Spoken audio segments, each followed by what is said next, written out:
So in doing videos on Coraline and James the Giant Peach earlier this year, I gotta ask, what the heck is up with stop motion kids movies and just being the most horrifying things you've ever seen? Like even those old Christmas ones from the 60s were just complete nightmares. Like the one where there's Rudolph and then there's like that elf who's like, I want to be a dentist who helps people, and then Santa Claus comes in like, no son of mine's gonna be a communist. So in the spirit of Halloween, I wanted to dive back in and make a video on Tim Burton's Corpse Bride, which is the official title of the movie apparently. That makes it sound like something you would just find in his house. So this movie came out in 2005. I think I maybe watched it at the time, but I didn't remember anything about it because when I watched it back just now, this movie is something else. But before that, really quick, this video is brought to you by Skillshare. Maybe you still haven't gotten around to doing your New Year's resolution of learning a new skill this year. Cause how do you even start? What do?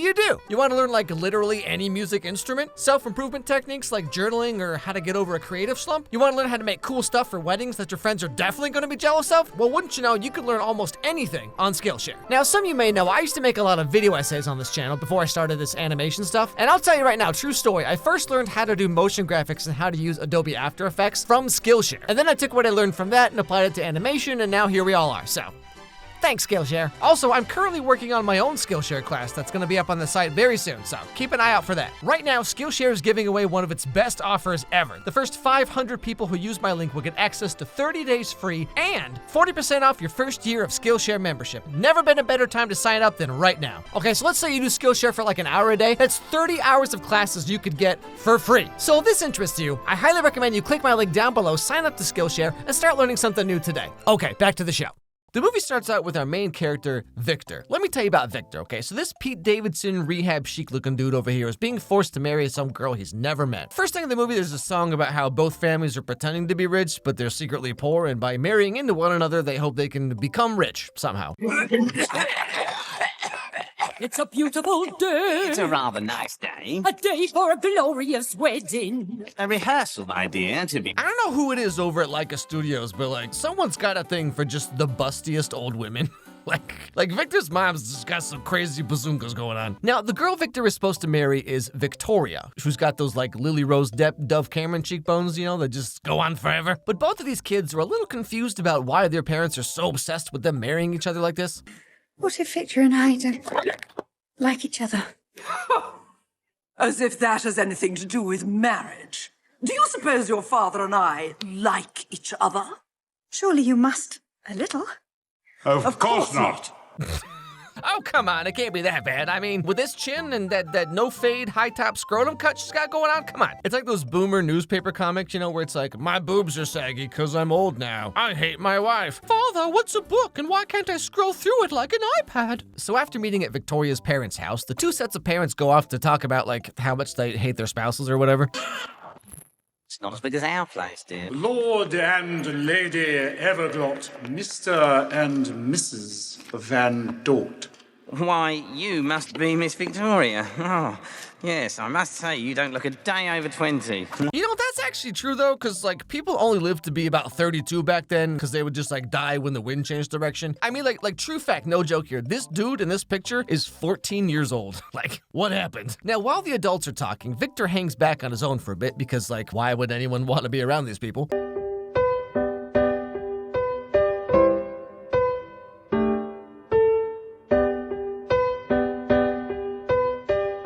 He's one of these piano playing guys. Run for your life, Victoria, before he writes you 8 songs that all have the same exact chord progression and every chorus starts with oh baby, because he forgot your name 12 seconds after you told him. Anyway, so that day is the wedding rehearsal because the marriage won't be seen as legitimate unless they both say the exact right words in the exact right way. Victor, of course, cannot do this because he's the relatably awkward, gaudy main character of a Tim Burton nightmare kids movie. And one thing leads to another. He sets Victoria's mom on fire.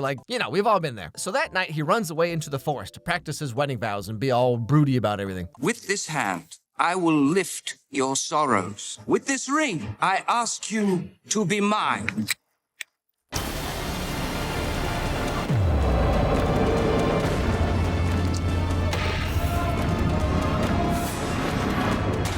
I do. Wow. Whoops. So he did the vows perfectly, somehow, finally. Put the ring on the zombie girl's hand. Uh-oh, SpaghettiOs. What do you know? He's married to her now and has to live down in the underworld, as one does.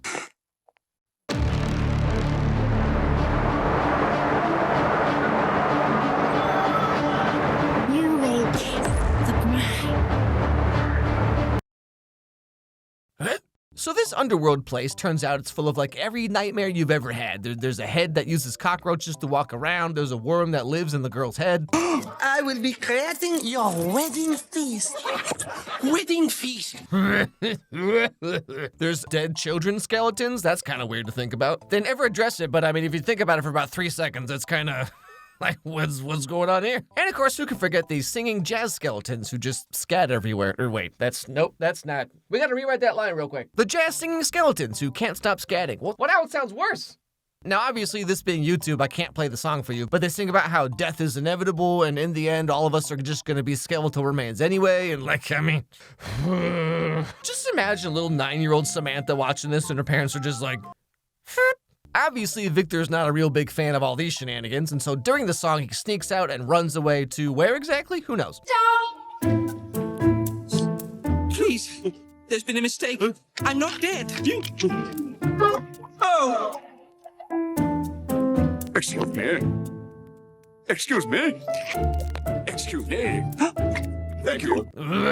What? Stop. Nope. Why they gotta go and make this guy do that? This is like the most horrifying thing I've seen since all of Coraline. Anyway, so the zombie girl, whose name is Emily, by the way, she finds Victor and they finally get to sit down and have a nice heart-to-heart chat.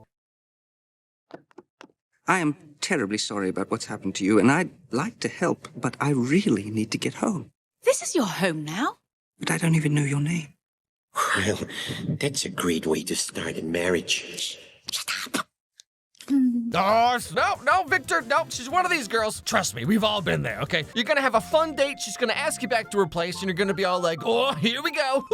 And then next thing you know, she's communing with an eldritch patron god in the bathroom. Actually, you know what? Never mind, that sounds kind of awesome. Anyway, so we learned that Emily's story is that she was trying to elope with some guy, and then she was waiting for him in the forest, and she got murdered by some mysterious someone. And so she's just been waiting there all these years for someone to come along and marry her. And then what do you know? Victor shows up, says all the words, gives her a ring, and now they're married, because this place just has no legal system whatsoever. Since we're, married, you should definitely meet her. Mm-hmm. And my father, too. We should go and see them right now. Oh, what a fantastic idea. Oh, they're still alive. I'm afraid so. Oh, that is a problem. What's that, Scraps? What's that? Timmy fell down the well, and Tim Burton hasn't had a good idea since Nightmare Before Christmas. Actually, the dog tells them that they should go talk to the mystical, spiritual elder guy who can use magic to send them back to the living world, even though Emily was literally just there earlier anyway, and Victor isn't even dead in the first place, but hey, whatever. So he uses some kind of magic raven egg.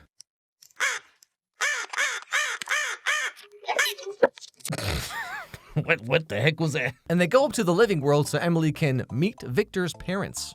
I think I should prepare Mother and Father for the big news. Wait, here.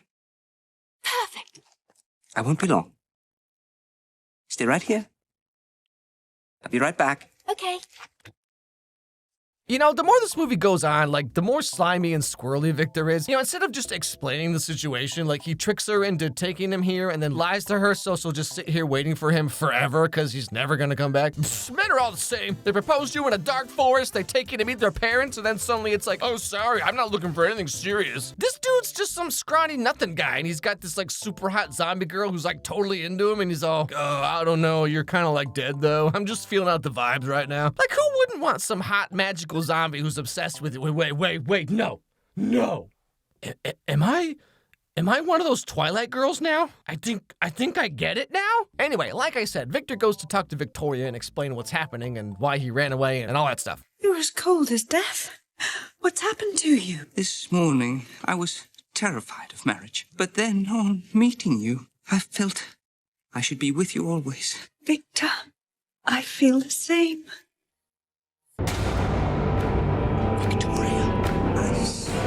Well, this is just the most horrifying thing. Yeah, so Emily shows up and she's, rather perturbed. Who is she? I'm his wife. She's dead. Look.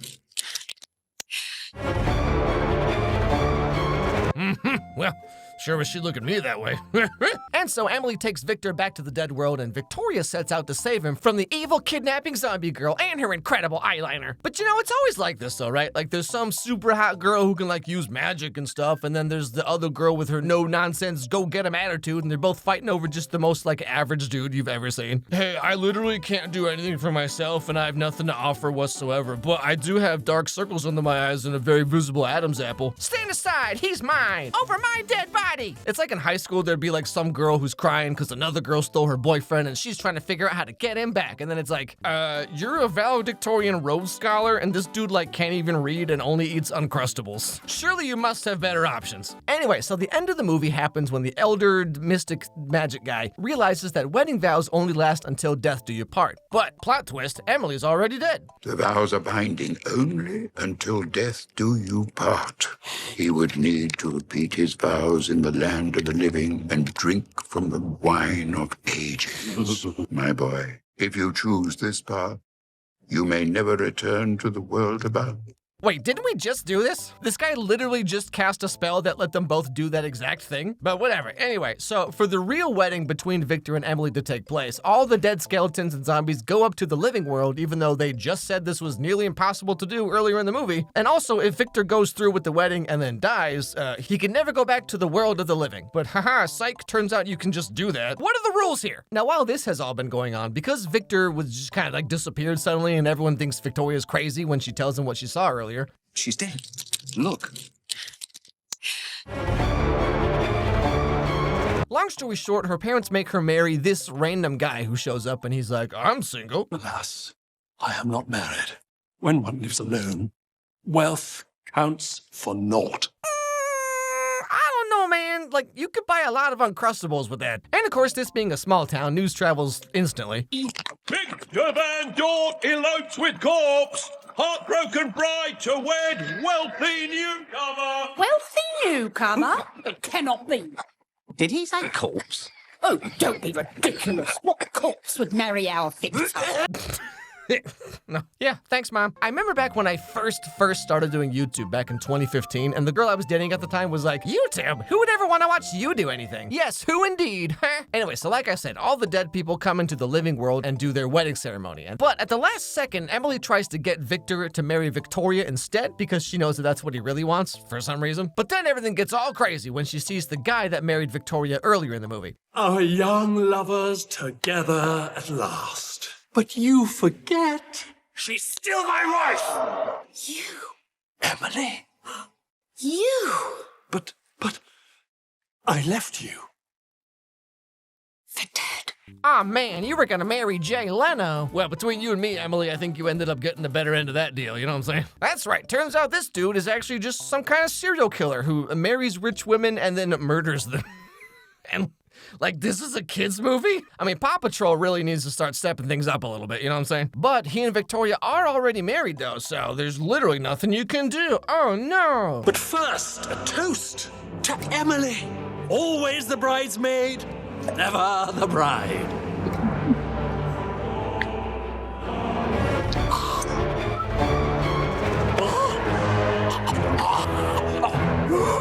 And so, because he somehow missed the giant bottle with a skull on it next to the cup, he drinks the poison and now he's dead, which nullifies Victoria's marriage, and then Emily gets to go to heaven now, for some reason. And that's where the movie ends. So, like, what the f? So, kids, the moral of the story is, being alive sucks.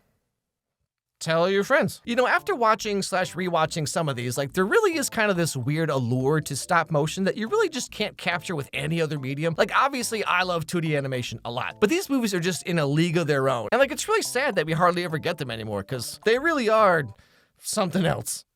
Hey everybody, thanks for watching this video. If you liked it, please watch another one, because that's how the algorithm works. So click on this one that's being recommended to you right now, right here on the screen. It actually helps a lot if you do that, because like that's how YouTube knows that my videos are worth caring about. Also, if you have any movies or TV shows you'd like to recommend, send me an email at alexmeyerscontact@gmail.com, and I'll put them on my absurdly long list of movies that I need to get to at some point. Anyway, hope I made your day a little bit better, and I'll see you all next time.